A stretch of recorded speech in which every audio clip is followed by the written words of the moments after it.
आप सभी वैष्णवजन को श्री हरिवंशी श्री सद्गुरुदेव भगवान की जय हो। श्री राधा वल्लभ लाल की जय हो।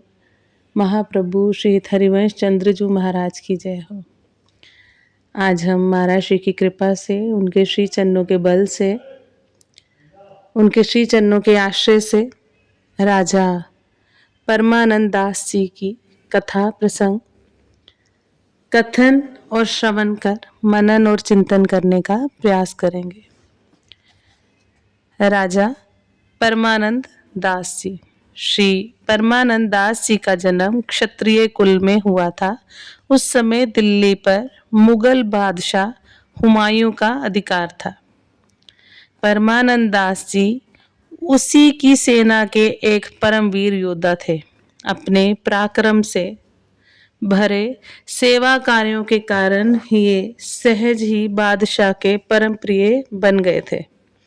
बादशाह इनका बहुत आदर करता था और उसने इनकी बहादुरी पर रीझ कर उन्हें 500 की मनसबदारी एवं इतने ही घुड़सवार प्रदान कर दिए थे। बादशाह इन्हें जहां जहां बेचता, ये बड़ी कुशलता के साथ अपनी शूरवीरता के बल पर उस कार्य को पूर्ण करके ही वापस आते और बादशाह भी प्रसन्न होकर इनके इनाम में निरंतर वृद्धि करता जाता था। अंत में बादशाह ने इन्हें सिंध प्रदेश के एक भाग ठट्ठे का राजा बनाकर भेजा और इनको 3000 की मनसबदारी प्रदान की। वहां पहुंचकर इन्होंने जहां एक और वहां की प्रजा की भलाई एवं सुख समृद्धि हेतु अनेक कार्य किए, वहीं दूसरी ओर उपद्रवियों का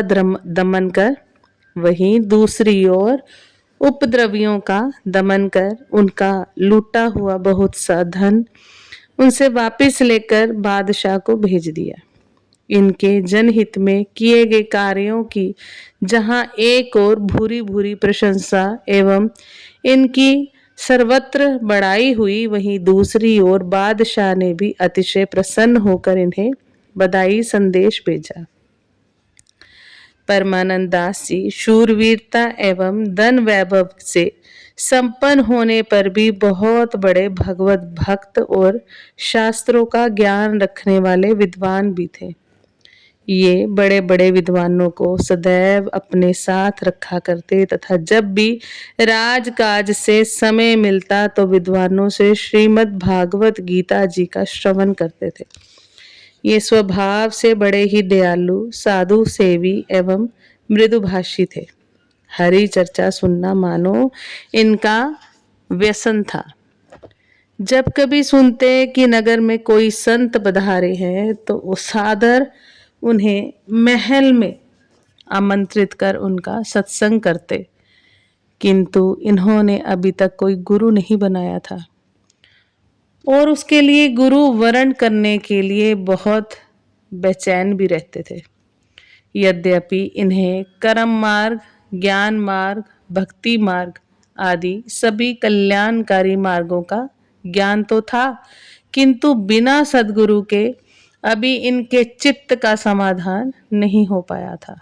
अर्थात ये निर्णय नहीं कर पा रहे थे कि मैं आत्मश्रेय के लिए किस मार्ग का अवलंबन लूं। एक बार श्री हिताचार्य चरण के हित रस रीति में पूर्ण निष्ठावान परम विरक्त शिष्य श्री पूरन दास जी, जो देववन में ही श्री मन महाप्रभु के शरणागत हो गए थे एवं श्री श्यामा श्याम के अनुराग रंग में रंगे हुए थे, वे भगवत प्रेरणा से प्रेरित होकर ठट्ठे गए। वहां वे विद्वजन उनसे मिलकर बड़े प्रभावित हुए एवं उन्होंने राजा परमानंद दास जी से इनकी भूरी भूरी प्रशंसा करते हुए कहा, श्री वृंदावन धाम से एक परम विरक्त रसिक संत पधारे हैं, जिनका नाम श्री पूरन दास जी है। और वे श्री वृंदावन में विराजमान रसिकाचार्य गोस्वामी श्रीहित हरिवंश महाप्रभु जी के शिष्य हैं। उनकी वाणी का ऐसा प्रभाव है, जो सुनता है वे मंत्रमुग्ध हो जाता है। विद्वानों से इस प्रकार प्रशंसा सुनकर राजा परमानंद दास जी ने स्वयं जाकर श्री पूरन दास जी को सादर प्रणाम किया एवं उनसे अपने राजभवन में पधारने की प्रार्थना की। श्री पूरन दास जी ने इनकी संतों के प्रति विशेष श्रद्धा देखकर इनका निवेदन स्वीकार कर लिया और वे महल में पधारे। परमानंद दास जी ने इतना बड़ा सुंदर आतिथ्य सत्कार किया। श्री पूरन दास जी उनके विशेष प्रेमाग्रह के कारण कुछ दिन वहीं ठहर गए। अब तो परमानंद दास जी प्रतिदिन श्री पूरन दास जी के श्रीमुख से भगवत वार्ता सुनते। इससे उन्हें अपार सुख मिलता। इनके मन में कल्याणकारी मार्ग के चयन के विषय में जो संशय था, इन्होंने वह श्री पूरन दास जी के समक्ष रखा और प्रार्थना की, आप ही बताएं मैं किस मार्ग का पथिक बनूं। श्री पूरन दास जी ने इनको श्री हिताचार्य चरण का ये जो एक महन बहुत ठोर करी, कहीं कोने सच उपायो। यह जो एक मन बहुत ठोर करी, कहीं कोने सच उपायो, यह पद सुनाया और कहा कि श्री आचार्य चरण के श्री मुख्य वचन हैं, जैसे पुंसचली स्त्री को अनेक पुरुषों में मन लगाने से सर्वत्र विपत्ति का ही सामना करना पड़ता है, जिस प्रकार दो घोड़ों पर कोई एक साथ बैठकर नहीं चला सकता एवं अनेक प्रेमी होने के कारण जैसे वैश्या के पुत्र को कोई अपनी गोदी में नहीं बिठाता, इसी प्रकार इस एक मन को अनेक स्थानों में लगाकर किसी को आज तक सुख नहीं मिला। अतः ये दृश्यमान जगत प्रपंच तो वंचक अर्थात जीव को धोखा देने वाला है और काल रूपी सर्प का ग्रास है, यानी नश्वर है।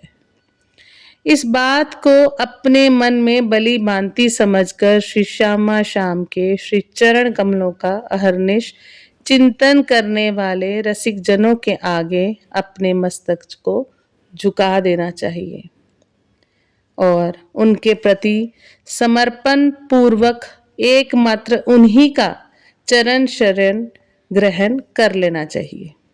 फिर से श्रवण करें। इस बात को अपने मन में बली भांति समझकर कि श्री श्यामा श्याम के श्री कमलों का अहर्निश चिंतन करने वाले रसिक जनों के आगे अपने मस्तक को झुका देना चाहिए और उनके प्रति समर्पण पूर्वक एकमात्र उन्हीं का चरणाश्रय ग्रहण कर लेना चाहिए।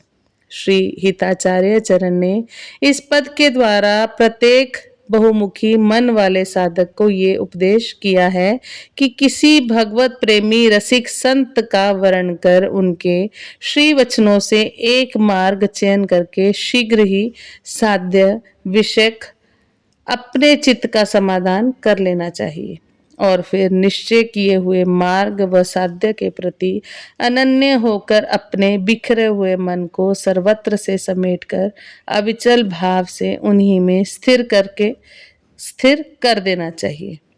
अविचल भाव से उन्हीं में स्थिर कर देना चाहिए।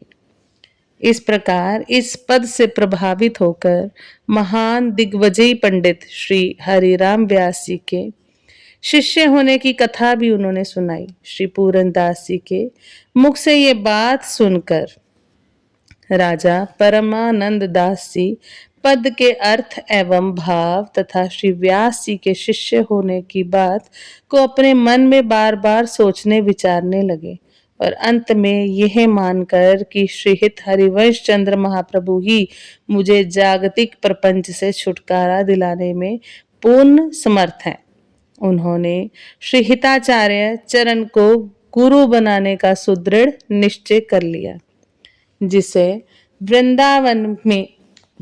वृंदावन के रस में डूबे हुए रसिकों का संग प्राप्त हो गया है और वह प्रियालाल के प्रेम रंग में ना रंगे ऐसा हो ही नहीं सकता। जिसे वृंदावन के रस में डूबे हुए रसिकों का संग प्राप्त हो गया है और वह प्रियालाल के प्रेम रंग में ना रंगे, ऐसा हो ही नहीं सकता। अर्थात निश्चित वह प्रिया प्रीतम के अनुराग रंग में रंग ही जाएगा। श्री सेवक जी ने अपनी वाणी में लिखा है, नित इक धर्मिन संग, रंग बढ़त नित नित सरस, नित नित प्रेम अभंग, ये जो कृपा हरिवंश की। जो नित्य वृंदावन बिहारी बिहारिणी जी के अनुराग रंग में रंगे हुए रसिकों का संग प्राप्त करता है, तो उसका चित्त में नित्य सरस रंग बढ़ता रहता है। जो नित्य वृंदावन बिहारी बिहारिणी जू के अनुराग रंग में रंगे हुए रसिकों का संग करता है, तो उसके चित्त में नित्य सरस रंग बढ़ता ही रहता है और उसके हृदय में अभंग प्रेम का प्रादुर्भाव हो जाता है, जिससे वह इन्हीं नेत्रों से प्रियालाल के नित्य विहार का दर्शन करने का अधिकारी हो जाता है। यह प्रेम किसी साधन से प्राप्त नहीं होता। यह प्रेम किसी साधन से प्राप्त नहीं होता। या रस को साधन नहीं कोय, एक कृपा ते जो कछु होय, कहो कृपा उपजे की बाती, रसिकन संग फिरे दिन राती।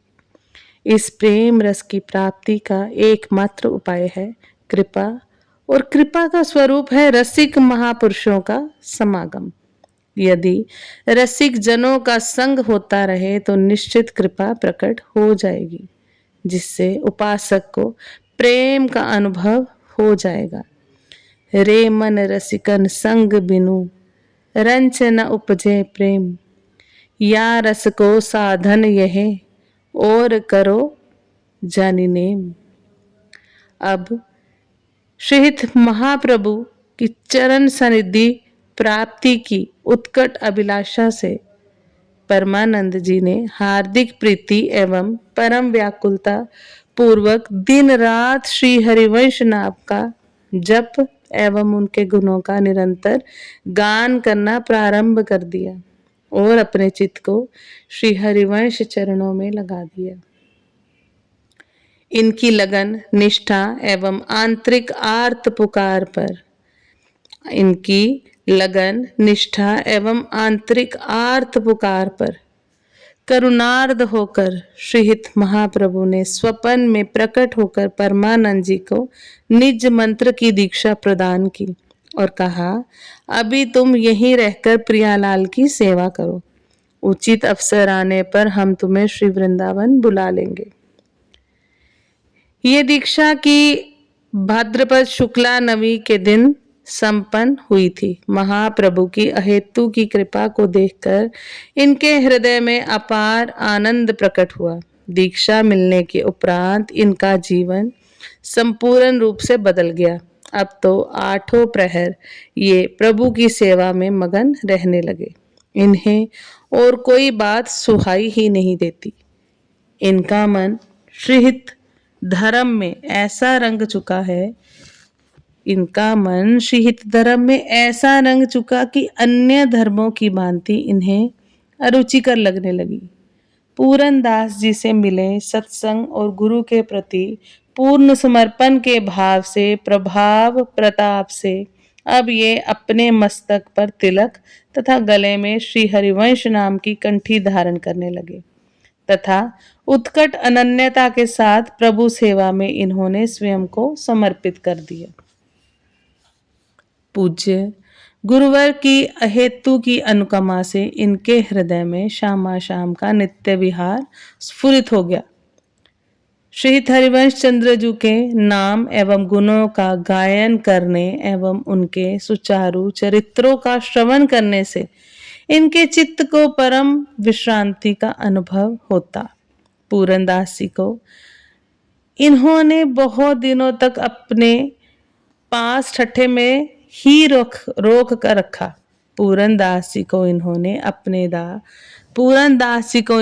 बहुत दिनों तक अपने पास ठट्ठे में ही रोक कर रखा। किंतु एक दिन वे इनसे वृंदावन जाने के लिए बहुत आग्रह करने लगे। यह जानकर परमानंद दास जी का मन अत्यंत दुखी हुआ, किंतु ये उनके आग्रह को टाल भी नहीं सके। इन्होंने रोते हुए पूरन दास जी को अपने हृदय से लगा लिया और दुखित चित्त से उन्हें विदा किया। उनके साथ इन्होंने पूजनीय गुरुवर के लिए बहुत सी भेंटें भी भेजी।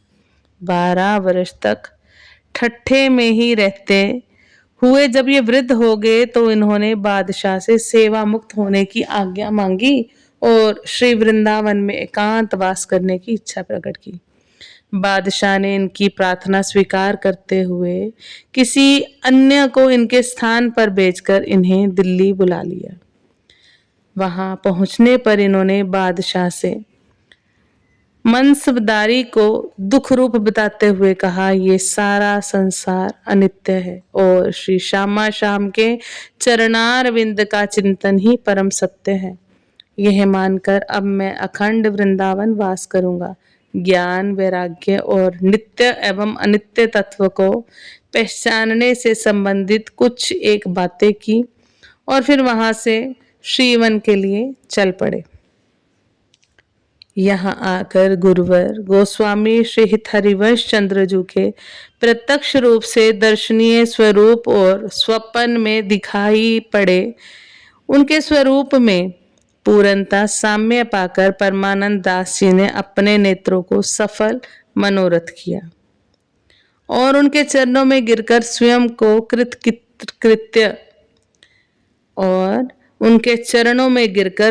को कृतकृत्य अनुभव किया। परमानंद दास जी ने श्रीहित महाप्रभु से ठट्ठे में ही मंत्र दीक्षा प्राप्त कर ली थी। ये बात अन्य सभी लोगों को आज ज्ञात हुई। इससे पूर्व तो ये बात केवल गुरु और शिष्य ही जानते थे।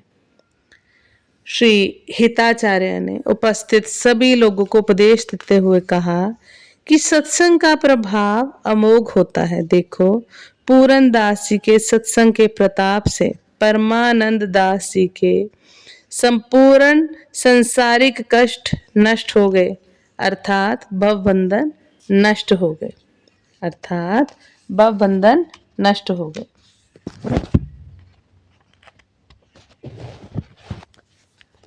परमानंद दास जी ने अपने जीवन का अंतिम समय गुरुवर के चरणों की छत्र छाया में श्री राधा वल्लभ लाल जी का लाड़ लड़ाते हुए ही व्यतीत किया। ये उनकी अनुपम दिव्य छवि का दर्शन करते हुए मंत्र मुग्ध जैसे हो जाया करते थे। यह उनकी अनुपम दिव्य छवि का दर्शन करते हुए मंत्र मुग्ध जैसे हो जाया करते थे। इन्हें साधु सेवा करने में किसी प्रकार की लज्जा अथवा संकोच का अनुभव नहीं होता था।